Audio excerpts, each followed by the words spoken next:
Is your boxer causing all sorts of issues because they're playing rough all the time and you're not really sure what to do about it? Well, don't worry, we've got the video for you. Welcome back to the Fenrir Boxer Show. My name's Joe and I'm a certified canine leader here at FenrirCanineLeaders.com. We are dedicated to helping you learn everything you could possibly want to know about the boxer and then how to become a high-level canine leader so you can raise your very own. So if you're new here, don't forget to subscribe and turn on that notification bell so you never miss a future upload. The boxer is a wonderful dog and a joy to have around the home. However, if they are playing rough, that can be a really serious issue, especially if you've got small kids around. So today we're going to be tuning into a webinar that canine behaviorist and founder of FenrirCanineLeaders.com, Will, has recorded all about dogs that are playing rough and how to deal with that situation. So over to you, Will.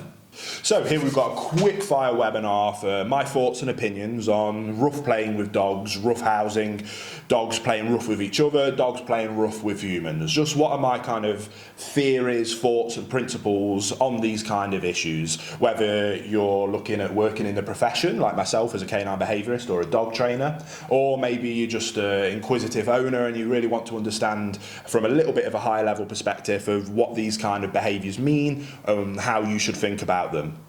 Now, when it comes to dog ownership as a whole, it's one of those things that has so many different thoughts, opinions and theories on this topic, and ultimately and unfortunately, as kind of human nature is, we often break away into teams and then those teams just spend all time arguing with each other and getting absolutely nowhere. How I look at that as a overarching macro level of canine ownership is that for me, in my opinion, there is some non-negotiables when it comes to canine ownership. After those non-negotiables, we then have negotiables, things that are subjective to each different owner.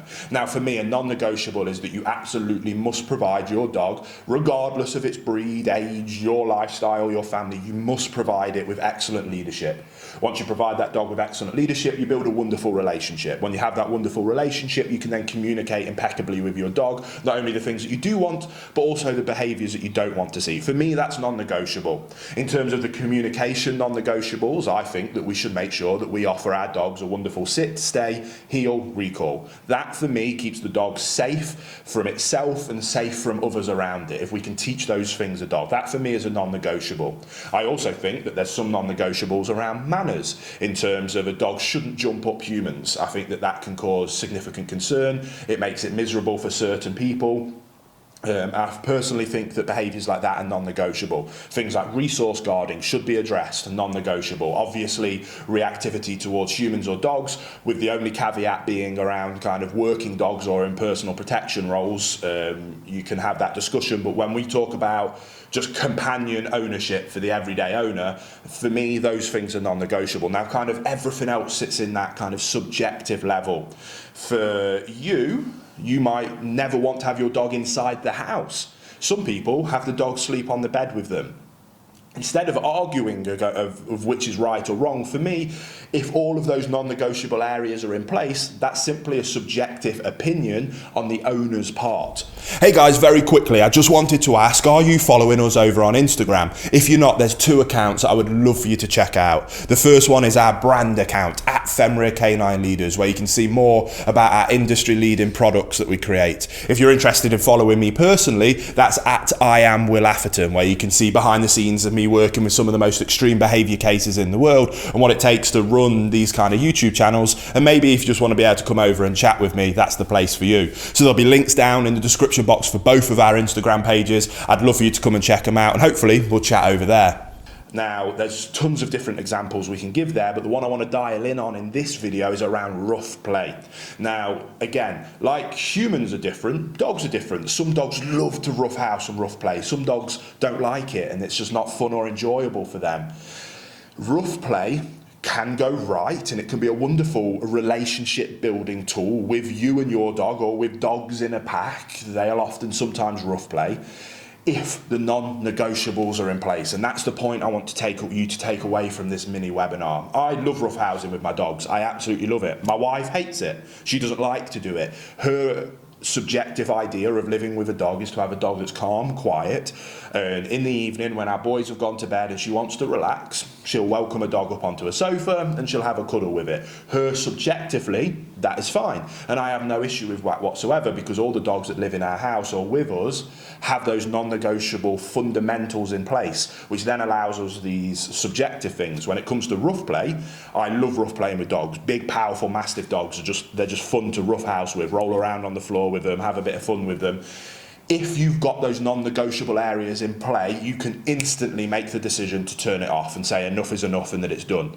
You initiate play as the leader in that dog's life and the leader in that relationship with your dog, and you say when that behaviour is enough and that you want to stop. It really is that simple. If you don't have the ability to stop roughhousing and decide when to start and decide when to stop, then you have a fundamental non-negotiable problem in your leadership, relationship and communication with your dog. If you are in that category, then I don't think roughhousing is a good idea with your dog.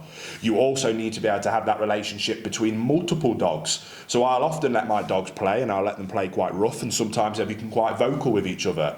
But if I see that one dog is playing a little bit too roughly, or with a dog that isn't really enjoying it, and that dog is looking up to me for guidance and direction, displaying that it doesn't want this to happen, but because of the relationship, I am going to take ownership of that situation and tell the other dog that enough is enough and to leave it alone.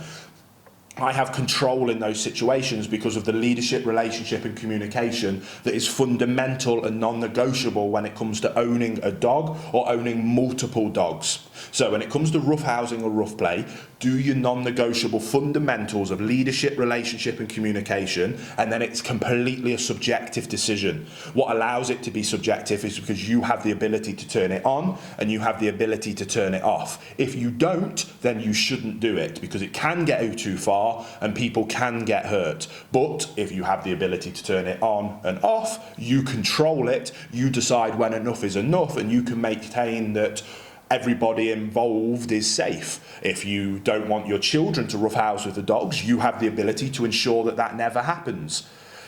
Do you see the point we're trying to make? So I don't want to keep banging on about it, but non-negotiable fundamentals of leadership, relationship and communication with your dog will change everything. That then allows you to make your own subjective decisions on what you deem acceptable with those grey area things, because you have the ability to keep yourself, the dog and everybody else safe and in control. Focus on the fundamentals and everything else is easy, and everybody doesn't have to spend all day arguing on the internet about whose theory and whose approach is right or wrong. There you have it, guys, some really useful tips and tricks that you can put into practice with your boxer to stop them from playing rough. I really hope you enjoyed today's video. If so, get involved in the comments down below, as we would love to hear from you. Don't forget to subscribe and turn on that notification bell, as we have 2 dedicated videos coming here every single week, so I can't wait to see you in the next episode of the